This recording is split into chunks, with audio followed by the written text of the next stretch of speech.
Today's a different sort of video, inspired by a recent trip to what's probably my favourite local spot, Torrongo Falls. Torrongo Falls is about an hour and 40 minutes east of Melbourne.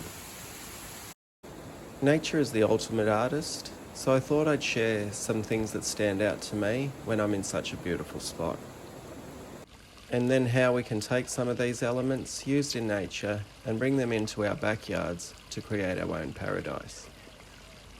G'day, my name is Kev, and the aim of my channel is to help people build and maintain ponds and water features without spending a fortune.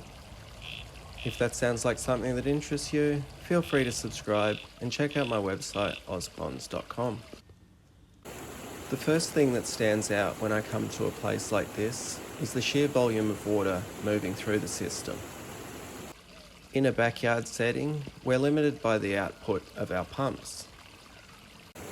No matter how good you set your frame rocks or seal up all the gaps with foam to force water over the top, ultimately you're limited in what is achievable by the volume of water you're moving.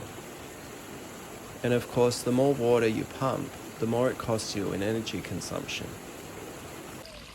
In my ponds and water features, I prefer to use low volt sine wave variable speed pumps. I'll put a link in the description if you're interested. They are incredibly efficient and allow you to run the pump most of the time on very low energy usage. But you still have the ability to turn the pump up if you want more flow, which equals more sound and white water. Having the ability to increase the flow also helps flush it out trapped solids. Quite often I'll turn up the flow on my pumps when I'm netting the ponds or streams to help pull all the material into the filters. With it all conveniently pulled into one spot, in this case an intake bay, I can more easily remove it. Removing all this organic material helps prevent a build-up of nutrients which can fuel algae blooms. In nature, in these high flow settings, a lot of the organic material is getting flushed down the stream. Eventually it will settle in bogs or wetlands or be flushed out to sea. In our closed loop backyard systems, we can also utilise bogs and wetlands to help capture, trap, remove and process organic materials and sediments. Another thing that is super obvious in nature is all the different mosses, fungi, lichens and algae. These, along with armies of tiny creatures, are eating and decomposing all kinds of organic materials inside the water and on the land. When we first build a pond, stream or waterfall, one of the first things to show up is the algae. It's very noticeable because everything is so new. This pond is less than a year old. Once things become established, you don't really notice the algae so much. It's still there, but now you see more plants and moss. This pond here is 4 years old. Another joy as you walk through the bush is not knowing what's around the next corner.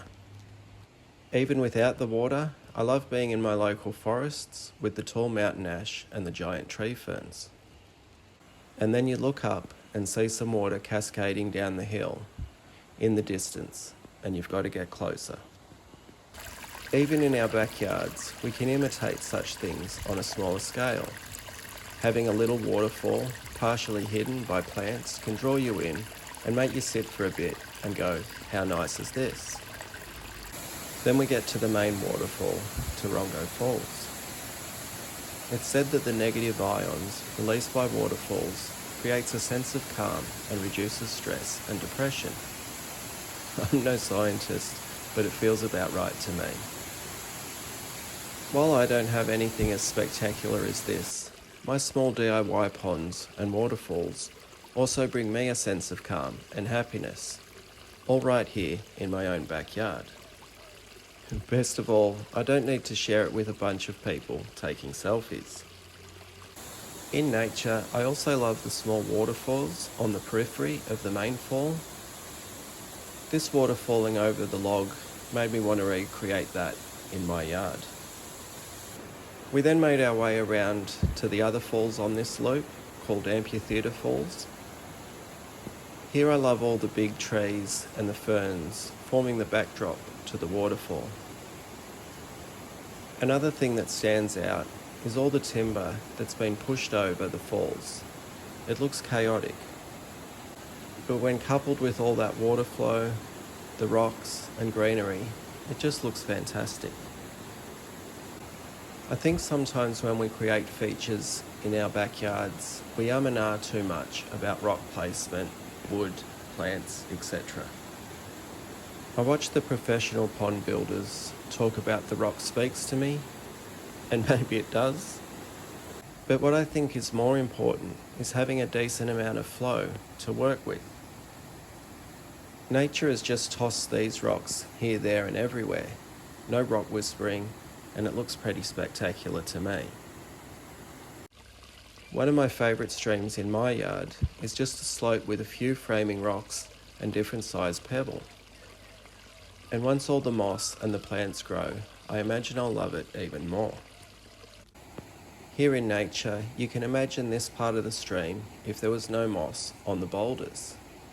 It might just look like a rock yard. It's just a heap of rock and wood.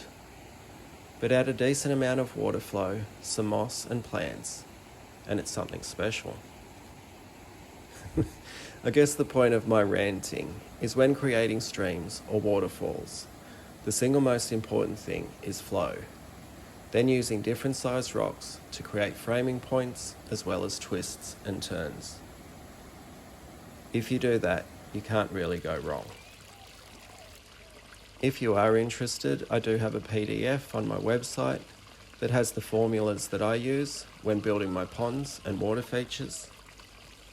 And you can also scroll back through my previous videos if you want to see how any of my ponds, streams and filters were built. There's also a link on my website where you can contact me if you want personalised one-on-one advice. Just remember, my aim is to help as many people as possible get a pond or water feature in their life. Therefore, I do need to charge a fee for one-on-one advice, just to cover my time. If you're on a budget, I completely understand, and that's why I try and teach everything I know for free on my website and here on YouTube. Anyway, I think that's it for me talking. I'm not sure if this was helpful. If it was, give the thumbs up button a tickle. And if you are interested, keep watching and I'll show some more of the footage and photos taken as we walked around the Torrongo Falls loop. You might want to turn your sound down. The water's quite loud.